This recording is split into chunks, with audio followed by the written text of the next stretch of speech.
Welcome, following. Hello. Hey. How are you? Hi. What's happening? First, for the producers, I want some scoop. Scoop. Season 3, time jump, new serial killers. The scoop on the season 3, we can't do too much. We don't want to give too much away because, we're a show full of twist surprises. We can't give them up. Throw me a bone. But you know what? Hey, Jen. We're jumping ahead. Jen, what are we doing? As established before, we're going to jump a year ahead. That's all I'm getting. The main change is that the shark will be under the water. So it may take a few episodes before you understand fully who that might be. I think it's more of a mystery. We got a mystery going this year, a mystery brewing about what's happening, who's behind what, who's doing what, who's who. There's a lot of a guessing game, and it's sort of a web of intrigue until it all starts to become clear as it unfolds. A little less of the specific, note-taking, or whenever we're in the police station, it's going to be less of sort of like just being in the police. I think it's more of the psychological stuff again. Yeah, and more sort of a character-driven thriller is the idea behind this season, so that we don't have to sort of, we don't have. Joe Carroll has sort of resolved itself in the first 2 chapters of our show, and now we sort of have a chapter 3 which launches a brand new story and another sort of chapter of Ryan Hardy's life, and it's sort of going to be very focused on Ryan Hardy, his character,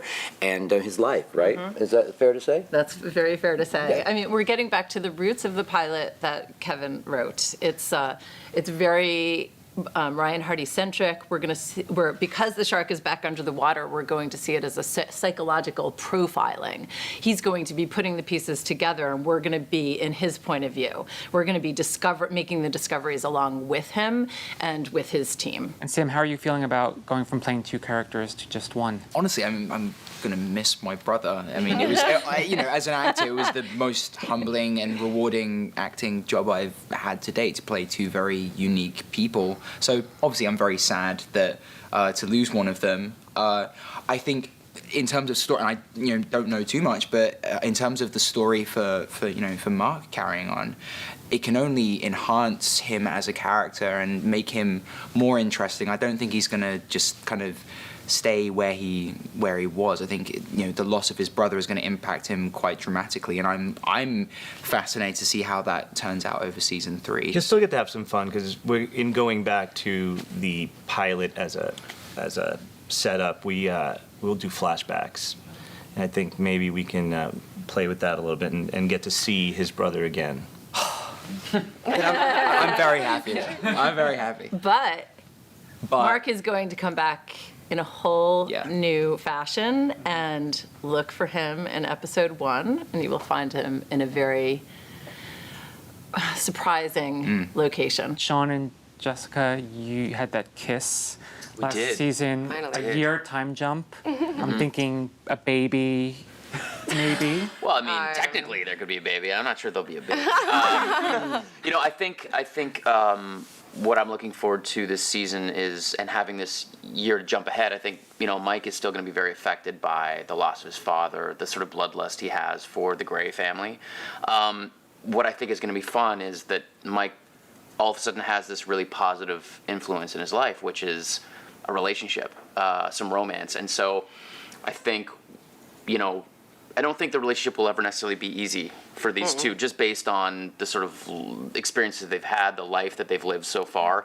And I think Mike is still dealing with a lot of the trauma from the past 2 years, essentially. So as far as the baby, I don't know. Do you think we'll be ready for that? I don't know. There will be a baby. It will be a baby. It'll be furry and 4 legs. Yeah, exactly. Mike had a rough season too. You gonna kind of let up on him a little bit? Maybe give him a little bit of a break? No, please don't. Please don't. I love it.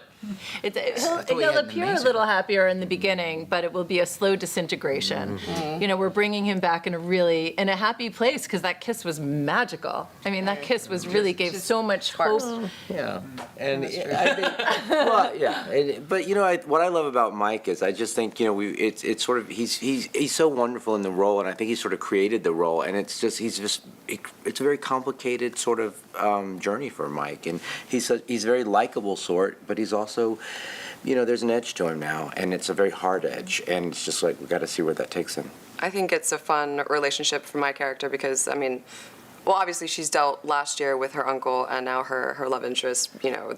She was, I think, starting out as this character who had a lot of morals, who really wanted to follow the rules, you know, and not get into more trouble, try to keep her uncle safe, and like, you know, she would want to keep her lover, whatever, safe as much as she could. And now, I think this season, he's just going to go. I think he's going to be going off in his own direction, but she's going to try to like pull him back, you know. And I think it's a fun start to the season because we're.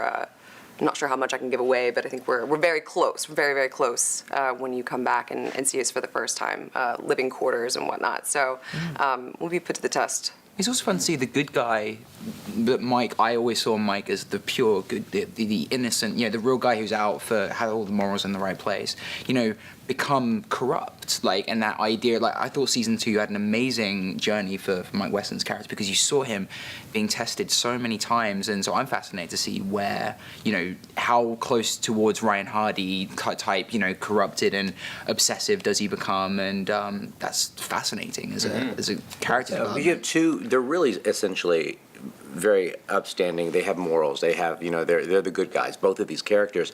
And to watch sort of them last year, they kind of got compromised. They kind of got challenged with what they both felt was right and what was good. And they both sort of handled it in different ways. But now it'll be interesting a year later. Here they are in a relationship. And how does that, you know, what happens now as they strive to be good, honest, you know, service people? They're both cops. They're both detective ones. Trying hard, trying real hard. Trying hard to do the straight and narrow, and it's not going to be easy in a Ryan Hardy universe.